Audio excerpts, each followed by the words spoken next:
Welcome to the Tuesday edition of the Fun Astrology Podcast for September 26th. Thomas Miller. We're going to take a look back before we take a look forward today.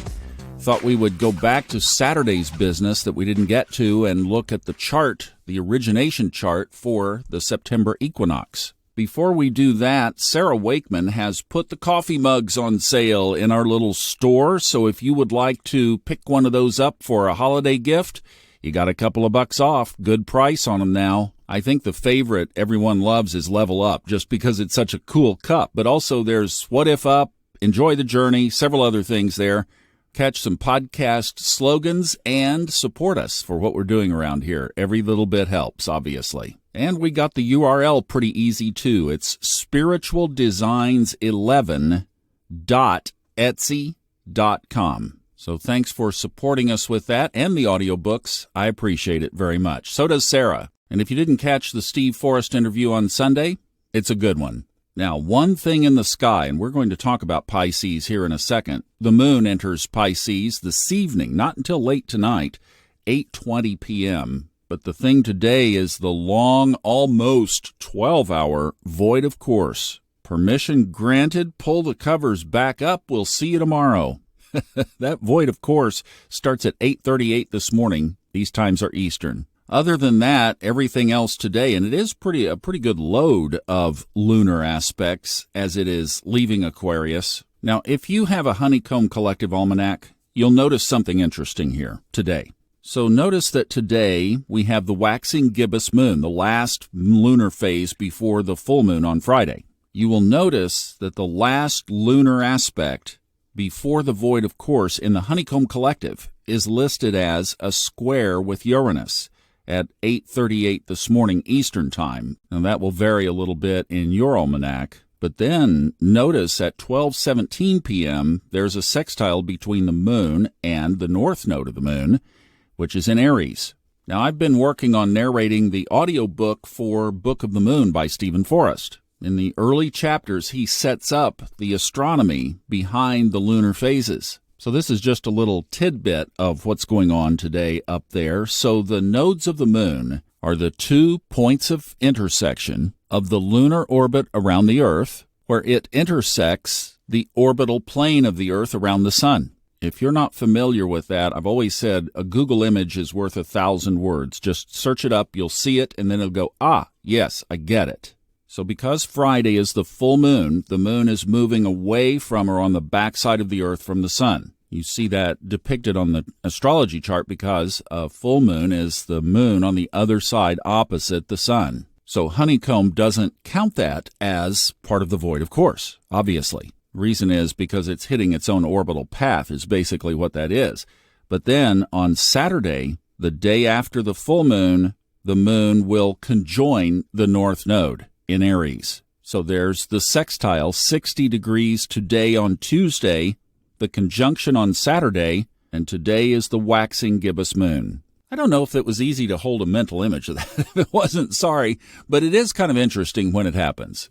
Now, let's go back to Saturday and take a look at when the sun entered Libra, the September equinox.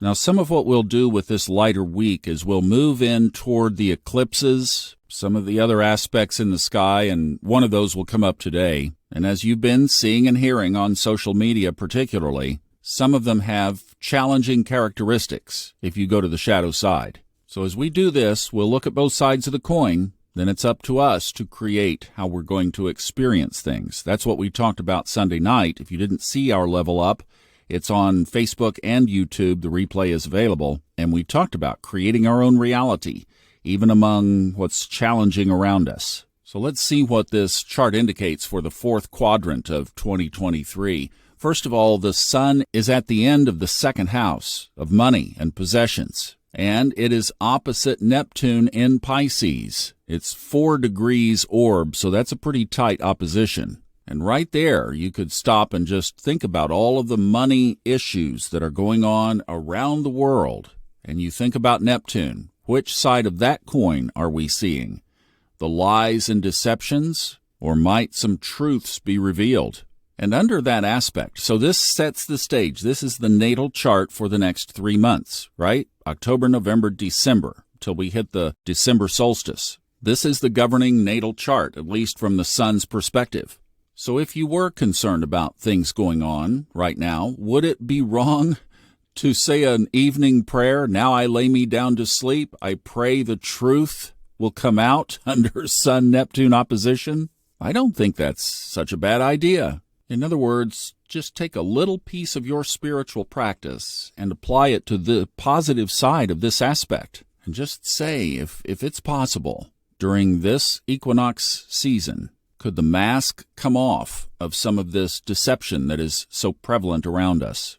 Now, what about the ruler of Libra? That would be Venus, and it is in Leo. In my chart, it's in the first house, which means maybe there is something tied directly to us individually, a message in this chart. Now let's tie that Venus in the first house up to a couple of other planets that are up in Taurus, and that, of course, is Jupiter and Uranus, both in retrograde. So they are square to Venus as this September equinox begins. From the "you can't make this stuff up" department, I'm already hearing rumblings of challenges on the job fronts, particularly in the readings. Somebody lost some clients. I was talking to Stevie McGuire last week. She said now she's been running her readings, hypnotherapy and past life regressions, on a donation basis. She said that people have been booking and getting a reading and not donating anything. So if that's the case, and that was you, I don't know obviously the situation, but if you at all possibly can,